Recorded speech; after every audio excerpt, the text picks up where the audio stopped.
Менин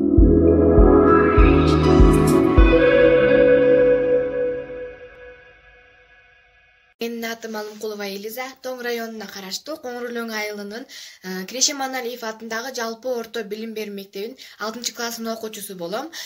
Эмесе мен силерге Ысык көл кыргыз бермети аттуу дилбаянды окуп берсем айтып берсем. Бул кыргыз элинин бир керемети Ысык көл деп аталат. Ала тоо арасында жайгашкан. Тарыхта бул көлдүн түрлүү түркүн аттары сакталып калган деп айтышат. Ысык көлгө жаздын келиши эң кызыктуу болот. Көлдүн үстү түркүн сонундарга бөлөнөт. Бул жердеги кыштаган куштар учуп кетишет дагы, алардын ордуна жаңы келген куштар келишет.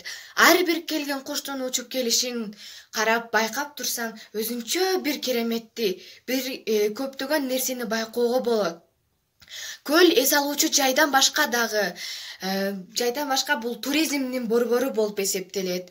Бул жерге келген башка чет өлкөлүктөр келген адамдар көлдүн тазалыгына, тунуктугуна, абанын тазалыгына рахат алып, өзүнчө бир кереметти алып кетишет. Көл жээги жай мезгилинде өтө жандуу жана өтө коз болот.